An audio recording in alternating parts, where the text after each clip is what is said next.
ನಮಸ್ಕಾರ. ಸಂಯುಕ್ತ ಕರ್ನಾಟಕ ನ್ಯೂಸ್ ಆಟ್ 7ಗೆ ಸ್ವಾಗತ. ನಾನು ನಿಮ್ಮ ಬಸವರಾಜಗೌಡ ಪಾಟೀಲ್. ಸರ್ಕಾರದ ಗ್ಯಾರಂಟಿ 100ರಷ್ಟು ಮುಟ್ಟಿಲ್ಲ.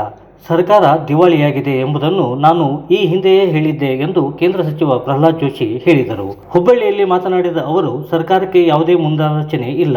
ಉಚಿತ ಗ್ಯಾರಂಟಿ ಮೂಲಕ ಅಧಿಕಾರಕ್ಕೆ ಬಂದ ಸರ್ಕಾರ ಅಧಿಕಾರಕ್ಕೆ ಬಂದ ಮೇಲೆ ಎಲ್ಲದರ ಮೇಲೆ ಬೆಲೆ ಹೆಚ್ಚಳ ಮಾಡುತ್ತಿದೆ. ಕರ್ನಾಟಕ ರಾಜ್ಯ ಸರ್ಕಾರ ದಿವಾಳಿಯಾಗಿದೆ. ಮನುಷ್ಯ ಸಾಯಬೇಕಾದರೂ 50 ರೂಪಾಯಿ ನೀಡಿ ಸಾಯಬೇಕು, ಸುಸೂತ್ರವಾಗಿ ಸಾಯುವುದಕ್ಕೂ ಬಿಡಲ್ಲ ಎಂದಿದ್ದಾರೆ. ದಿವಾಳಿಯಾಗಿದೆ ಕಾಂಗ್ರೆಸ್ ಪಾರ್ಟಿಯ ಸರ್ಕಾರ. ಫ್ರೀ ಅಂತ ಹೇಳಿದ್ದು ಒಂದ ತಡ ಎಲ್ಲ ದರಗಳು ಜಾಸ್ತಿ ಆಗ್ಯಾವ. ಮಂದಿ ಸಾಯ್ಬೇಕಂದ್ರೆ ನೀವು ರೊಕ್ಕ ಕೊಟ್ಟು ಸಾಯ್ಬೇಕನ್ನುವಂಥ ಸ್ಥಿತಿ ಒಂದು 50 ರೂಪಾಯಿ ಮಾಡ್ಯಾರ. ಸುಸೂತ್ರವಾಗಿ ಸಾಯಲಿಕ್ಕೂ ಬಿಡಲಾರದಂಥ ಸರ್ಕಾರ ಅಂದರೆ ಕರ್ನಾಟಕದಲ್ಲಿನ ಕಾಂಗ್ರೆಸ್ ಸರ್ಕಾರ, ಭ್ರಷ್ಟ ಕಾಂಗ್ರೆಸ್ ಸರ್ಕಾರ.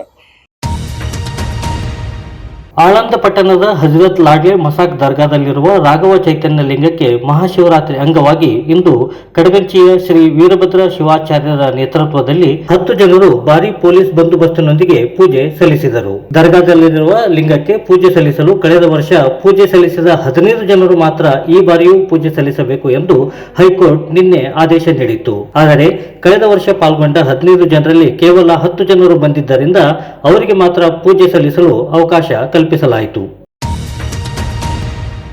ಬರುವ ಯುಗಾದಿಗೆ ಆಂದೋಲ ಸ್ವಾಮೀಜಿ ನೇತೃತ್ವದಲ್ಲಿ ರಾಘವ ಚೈತನ್ಯ ಶಿವಲಿಂಗಕ್ಕೆ ಮತ್ತೆ ಪೂಜೆ ಮಾಡುತ್ತೇವೆ ಎಂದು ಶ್ರೀರಾಮ ಸೇನೆಯ ಸಂಸ್ಥಾಪಕ ಪ್ರಮೋದ್ ಮುತಾಲಿಕ್ ಹೇಳಿದ್ದಾರೆ. ಕಲಬುರಗಿಯಲ್ಲಿ ಮಾತನಾಡಿ, ನ್ಯಾಯಾಲಯದ ನಿರ್ದೇಶನದಂತೆ ಪೂಜೆ ಮುಗಿಸಿ ಮುಂದಿನ ಹೋರಾಟ ಮಾಡುತ್ತೇವೆ. ಸ್ವಾಮೀಜಿಗಳೇ, ನೀವು ಕಣ್ಣು ತೆರೆಯಿರಿ. ಆಂದೋಲ ಸ್ವಾಮೀಜಿಗಳನ್ನು ಬ್ಯಾನ್ ಮಾಡಿದ್ದಾರೆ. ಆದರೂ ಒಬ್ಬ ಸ್ವಾಮಿಯು ತುಟಿ ಪಿಟಕ್ ಎನ್ನುತ್ತಿಲ್ಲ. ಇಂದು ಆಳಂದದಲ್ಲಿ, ನಾಳೆ ನಿಮ್ಮಲ್ಲಿಯೂ ಇದೇ ಆಟ ನಡೆಯುತ್ತದೆ. ನೀವು ಬಾಯಿ ಮುಚ್ಚಿಕೊಂಡು ಕೂತರೆ ನಿಮ್ಮ ಮಠ ಹೋಗುವುದು ಗ್ಯಾರಂಟಿ ಎಂದರು. ನಾವು ಇದನ್ನ ಜೀವಂತವಾಗಿ ಅಂತೂ ಇಟ್ಟಿದ್ದೀವಿ.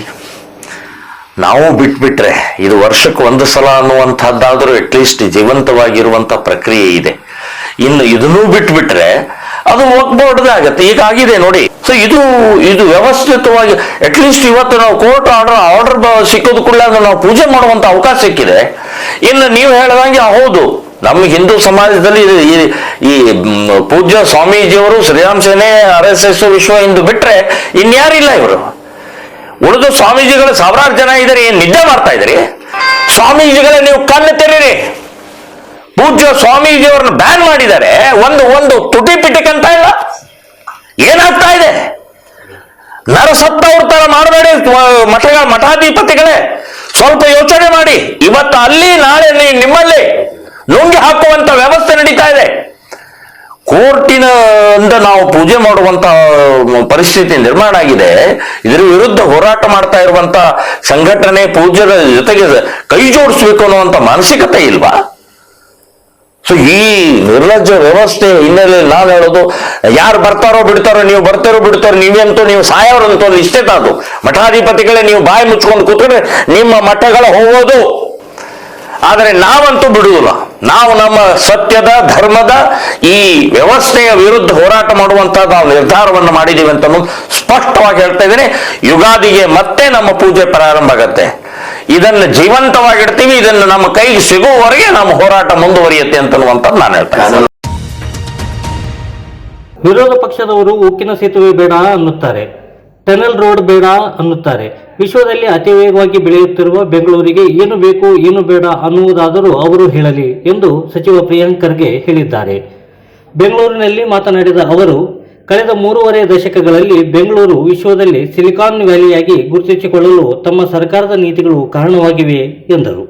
ಅಟ್ಲೀಸ್ಟ್ ನಿಮಗೆ X ಬೇಡ, Y ಬೇಕು ಅಂದರೆ ಓಕೆ ಅಲ್ವಾ? ಸ್ಟೀಲ್ ಬ್ರಿಡ್ಜ್ ಮಾಡಬೇಕು ಅಂದರೆ ಸ್ಟೀಲ್ ಬ್ರಿಡ್ಜ್ ವಿರೋಧ ಮಾಡಿದ್ರು. ಟನೆಲ್ ಮಾಡಬೇಕು ಅಂದರೆ ಟನೆಲ್ ವಿರೋಧ ಮಾಡ್ತಾರೆ. ಆಯ್ತಪ್ಪ, ಏನು ಮಾಡ್ಬೇಕು ಅದನ್ನು ಹೇಳಿ. ಮೆಟ್ರೋ ಲೈನ್ಗಳನ್ನು ನಾವು ಹೇಳ್ತಿದ್ದೇವೆ. ನಿಮ್ಮ ಸಬರ್ಬನ್ ರೈಲಿಗೆ ನಾವು ಕೊಟ್ಟಿದ್ದೇವೆ. ಆ ಎಕೋಸಿಸ್ಟಮ್ ಅಂತ ಏನು ಹೇಳ್ತೀವಿ ನಾವು, ಬಂಡವಾಳದ ಎಕೋಸಿಸ್ಟಮ್ ಅಂತ ನಾವೇನು ಹೇಳ್ತೀವಿ, ಅದಕ್ಕೆ ಡ್ಯಾಮೇಜ್ ಮಾಡೋಂಗೆ ಮಾತಾಡ್ತಾರ ಸರ್ ಯಾರನ್ನ? ನೀವು ಕೊಡಿ, ಸಕಾರಾತ್ಮಕವಾಗಿ ಟೀಕೆ ಮಾಡಿ, ಬೇಡ ಅನ್ನಲ್ಲ. ಸಲಹೆ ಕೊಡಿ, ಬೇಡ ಅನ್ನಲ್ಲ.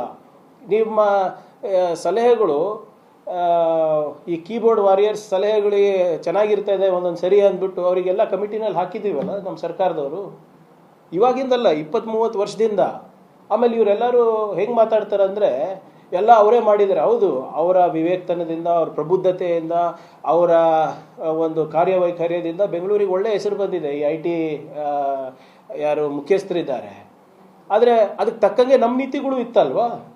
ವಿತೌಟ್ ಪಾಲಿಸೀಸ್, ವಿತೌಟ್ ಸ್ಕೀಮ್ಸ್ ಇವರೆಲ್ಲ ಮಾಡ್ಬೋದಾಗಿತ್ತಾ? ಈಗ ಅಕಸ್ಮಾತ್ ನಾವು IT ಇಂಡಸ್ಟ್ರಿಯನ್ನು ನಾವು ಸನ್ರೈಸ್ ಇಂಡಸ್ಟ್ರಿ ಅಂತ ನಾವು ಕನ್ಸಿಡರ್ ಮಾಡಲಾರ್ದೆ ನಾವು ಅವಾಗೇ ಟ್ಯಾಕ್ಸ್ ಹಾಕೋಕ್ಕೆ ಸ್ಟಾರ್ಟ್ ಮಾಡಿಬಿಟ್ಟಿದ್ರೆ ಏನಾಗ್ತಾಯಿತ್ತು? ನಮ್ಮ ಇದು ಇಷ್ಟೊಂದು ಉದ್ಯೋಗ ಸೃಷ್ಟಿ ಆಗ್ತಾಯಿತ್ತಾ? ನಮ್ಮ ನೀತಿಗಳು ಕಾರಣ ಇದೆ. ಹಲವಾರು ಯಾವುದೇ ಸರ್ಕಾರ ಇದ್ರೂ ಕೂಡ ಅದು ಮುಂದುವರಿಸಿದ್ದೇವೆ. ಆದರೆ ನೀವು ಸಲಹೆಗಳು ಕೊಡೋದು ಬಿಟ್ಟು ಕರ್ನಾಟಕವನ್ನು, ಕನ್ನಡಿಗರನ್ನು ಪದೇ ಪದೇ ಜಾಗತಿಕ ಮಟ್ಟದಲ್ಲಿ ನೀವು ಇನ್ಸಲ್ಟ್ ಮಾಡ್ಕೋತಾ ಹೋದರೆ ನಾವ್ಯಾಕೆ ಸರ್ ಸುಮ್ಮನೆ ಇರಬೇಕು? ಕೇಂದ್ರದಿಂದ ಕರ್ನಾಟಕ ಮತ್ತು ತಮಿಳುನಾಡು ಎರಡೂ ರಾಜ್ಯಗಳಿಗೆ ತೊಂದರೆಯಾಗುವುದು ಬೇಡವೆಂದು ತಾನು ಕೇಂದ್ರಕ್ಕೆ ತಿಳಿಸಿರುವುದಾಗಿ ಉಪಮುಖ್ಯಮಂತ್ರಿ DK ಶಿವಕುಮಾರ್ ಹೇಳಿದ್ದಾರೆ. ಬೆಂಗಳೂರಿನಲ್ಲಿ ಮಾತನಾಡಿದ ಅವರು ಮೇಕೆದಾಟು, ಮಹದಾಯಿ ಸೇರಿದಂತೆ ರಾಜ್ಯದ ಪ್ರಮುಖ ನೀರಾವರಿ ಯೋಜನೆಗಳ ಬಗ್ಗೆ ಚರ್ಚೆ ಮಾಡಿರುವುದಾಗಿ ತಿಳಿಸಿದರು. ಕಳಸಾ ಬಂಡೂರಿ ಪ್ರಾಜೆಕ್ಟ್ ವಿಚಾರದಲ್ಲೂ ಕೂಡ ನಮಗೆ ಫಾರೆಸ್ಟ್ ಕ್ಲಿಯರೆನ್ಸ್ ಅವರು ಅಶ್ಯೂರ್ ಮಾಡಿದ್ರು. ಮಿನಿಸ್ಟ್ರು ನೆಕ್ಸ್ಟ್ ಒಂದು ಮೀಟಿಂಗ್ ಮಾಡಿ, ಯಾಕೆ ನಾನು chief minister prime minister meet ಮಾಡಿದಾಗ ನಾನು ಆಥರೈಸ್, ಯಾಕೆಂದ್ರೆ ಅದಕ್ಕೆ ಬೋರ್ಡ್ಗೆ ಪ್ರೈಮ್ ಮಿನಿಸ್ಟರ್ ಅದಕ್ಕೆ ಅಧ್ಯಕ್ಷರಿದ್ದಾರೆ, ಇಲ್ಲ ನಾನು ಮಿನಿಸ್ಟ್ರಿಗೆ ಆಥರೈಸ್ ಮಾಡಿದ್ದೀನಿ ಅಂತ ಕೂಡ ಅವರು ತಿಳಿಸಿದರು. ನಿನ್ನೆ ಜಾರ್ಜ್ ಅವರು ಕೂಡ ಅವರ ಕೆಲವು ಪಂಪ್ ಸ್ಟೋರೇಜ್ ವಿಚಾರದಲ್ಲಿ ಜಾರ್ಜು ನಮ್ಮ ಸೆಕ್ರೆಟರಿ ಅವರು ಪರ್ಸನಲ್ ಹೋಗಿ ಅವರು ಯಾದವ್ ಅವ್ರನ್ನ ಮೀಟ್ ಮಾಡಿದ್ರು. ಅಲ್ಲೂ ಕೂಡ ಈ ವಿಚಾರ ಪ್ರಸ್ತಾವನೆ ಬಂದಿದೆ. ಸೊ ಅಲ್ಲೂ ಕೂಡ ನಾವು ಪ್ರೆಷರ್ ಬಿಲ್ಡಪ್ ಮಾಡ್ತೀವಿ. ಯಾಕೆಂದ್ರೆ ಟೆಂಡರ್ ಕೂಡ ಕರೆದು ಬಿಟ್ಟಿದ್ವಿ ನಾವು. ಟೆಂಡರ್ ಫೈನಲೈಸ್ ಆಗಿದೆ. ಕೆಲಸ ಒಂದು ಪ್ರಾರಂಭ ಮಾಡಬೇಕು.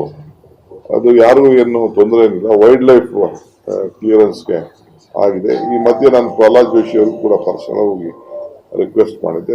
ನಾನು ಮಾತಾಡ್ತೀನಿ ಅಂತ ಅವರು ಕೂಡ ಹೇಳಿದ್ರು. ಗ್ಯಾಸ್ ಕಟ್ಟರ್ ಬಳಸಿ 3 ಮುಸುಕುಧಾರಿಗಳು ATM ಹಣ ಕಳ್ಳತನ ಮಾಡಿರುವ ಘಟನೆ ಬೆಳಗಾವಿ ತಾಲೂಕಿನ ಸಾಂಬ್ರಾ ಗ್ರಾಮದಲ್ಲಿ ಮಧ್ಯರಾತ್ರಿ ನಡೆದಿದೆ. CCTV ಕ್ಯಾಮೆರಾಗೆ ಸ್ಪ್ರೇ ಮಾಡುವ ಮೂಲಕ ಬಂದ್ ಮಾಡಿದ್ದಾರೆ. ತಕ್ಷಣ ಬ್ಯಾಂಕ್ ಕಂಟ್ರೋಲ್ ರೂಮಿಗೆ ಮಾಹಿತಿ ಹೋಗಿದೆ. ಅವರು ನಮ್ಮ ಪೊಲೀಸರಿಗೆ ತಿಳಿಸಿದ್ದಾರೆ ಎಂದು ಬೆಳಗಾವಿ ಪೊಲೀಸ್ ಆಯುಕ್ತ ಯಡಾ ಮಾರ್ಟಿನ್ ಮಾರ್ಬನ್ಯಾಂಗ್ ಅವರು ತಿಳಿಸಿದರು.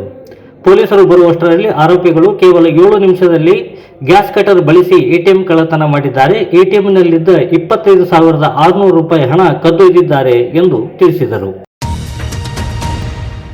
ಉತ್ತರ ಪ್ರದೇಶದ ಪ್ರಯಾಗರಾಜ್ನಲ್ಲಿ ಜನವರಿ 13ರಿಂದ ಶುರುವಾದ ಮಹಾಕುಂಭ ಮೇಳಕ್ಕೆ ಮಹಾಶಿವರಾತ್ರಿ ದಿನವಾದ ಇಂದು ತೆರೆ ಬೀಳಲಿದೆ. ಶಿವರಾತ್ರಿಯಂದು ಕೊನೆಯ ಅಮೃತ ಸ್ನಾನಕ್ಕಾಗಿ ಇಂದು ಮುಂಜಾನೆಯಿಂದಲೇ ತ್ರಿವೇಣಿ ಸಂಗಮದಲ್ಲಿ ಅಪಾರ ಭಕ್ತರು ಮಿಂದೇಳುತ್ತಿದ್ದಾರೆ. 45 ದಿನಗಳ ಕಾಲ ನಡೆದ ಈ ಮಹಾಕುಂಭ ಮೇಳಕ್ಕೆ ಇಂದು ತೆರೆ ಬೀಳಲಿದೆ. ಇನ್ನಷ್ಟು ಬರವಣಿಗೆಗಳು, ವಿಶೇಷ ಲೇಖನಗಳು ನಿಮಗಾಗಿ ಕಾಯ್ತಾ ಇರ್ತವೆ. ಓದ್ತಿರಲ್ವಾ?